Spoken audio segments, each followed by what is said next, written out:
I am continuing my reading. What I'm doing in this series is to read through the entire standard works of the Church of Jesus Christ of Latter-day Saints. This consists of the Bible, the Book of Mormon, the Doctrine and Covenants, and the Pearl of Great Price. I am reading in a chronological order of events, not according to publication or volume, so I will be skipping around a bit as I move along.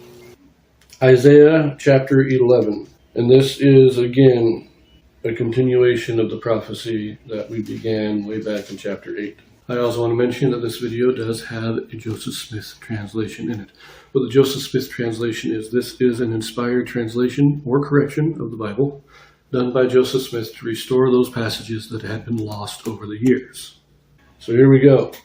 Stem of Jesse, meaning Christ, shall judge in righteousness. The knowledge of God shall cover the earth in the millennium. The Lord shall raise an ensign and gather Israel. Compare 2 Nephi chapter 21. And there shall come forth a rod out of the stem of Jesse, and a branch shall grow out of his roots. And the Spirit of the Lord shall rest upon him, the Spirit of wisdom and understanding, the Spirit of counsel and might, the Spirit of knowledge and of the fear of the Lord, and shall make him of quick understanding in the fear of the Lord. And he shall not judge after the sight of his eyes, neither reprove after the hearing of his ears, but with righteousness shall he judge the poor, and reprove with equity for the meek of the earth. And he shall smite the earth with the rod of his mouth, and with the breath of his lips, and he shall slay the wicked. And righteousness shall be the girdle of his loins, and faithfulness the girdle of his reins. The wolf also shall dwell with the lamb, and the leopard shall lie down with the kid, and the calf and the young lion and the fatling together, and a little child shall lead them. And the cow and the bear shall feed, their young ones shall lie down together, and the lion shall eat straw like the ox. And the sucking child shall play on the hole of the asp, and the weaned child shall put his hand on the cockatrice's den. They shall not hurt nor destroy in all my holy mountain, for the earth shall be full of the knowledge of the Lord as the waters cover the sea. So this is Christ, and the coming of Christ and the beginning of the millennium.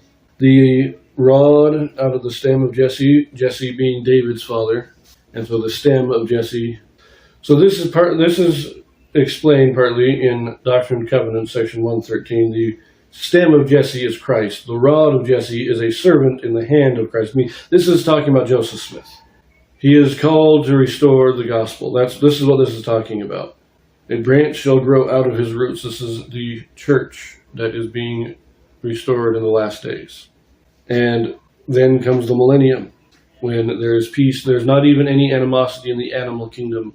All animals become vegetarians. They all eat. Even the lion will be eating straw like the ox.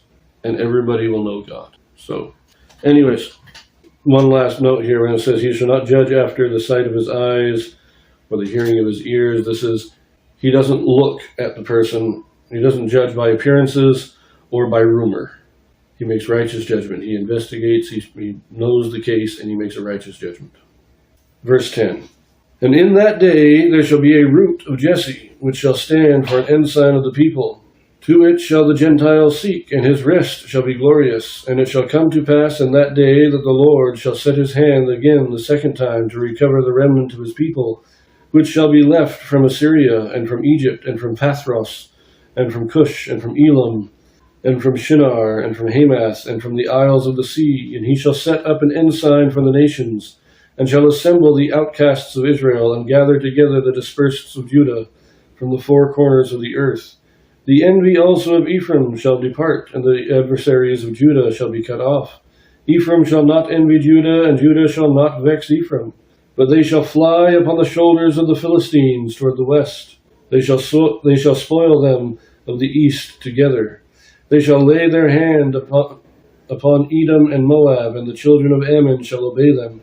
And the Lord shall utterly destroy the tongue of the Egyptian sea, and with his mighty wind shall he shake his hand over the river, and shall smite it in the 7 streams, and make men go over dryshod.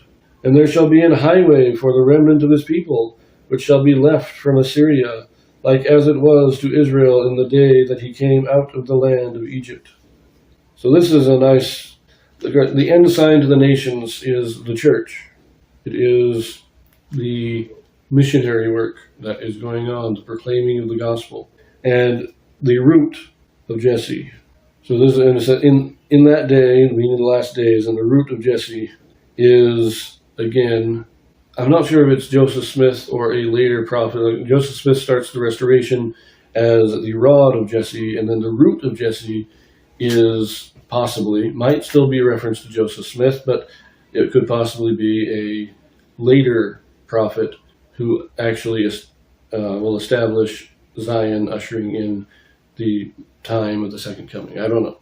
Seems a little odd that they would call him both the rod and the root, but in Doctrine and Covenants 1:13, it just says that the root is a descendant of both Jesse and Joseph, and he is a servant of Christ, and so to whom the right of the priesthood rightly belongs. So maybe this is the patriarchal line. Joseph Smith Sr., which then passed to Hiram Smith and down his line. So maybe that's who it is. But it is an interesting chapter. In the end, there shall be no division between Israel and Judah. They will be rejoined as a single nation, and they will subdue all their enemies, figuratively speaking. Edom, Moab, Ammon, the Philistines, all of them will be subdued by Israel. Now, there are a few, actually I think there's only one Joseph Smith translation in chapter 11 here. Yes, one, in verse 15. I don't know, let's see here. And the Lord shall utterly destroy the tongue of the Egyptian sea, and with his mighty wind shall he shake his hand over the river. It just reorders the words here. And with his mighty wind he shall shake his hand over the river. Minor grammatical correction, but we'll leave that here, and we'll see you in the next one.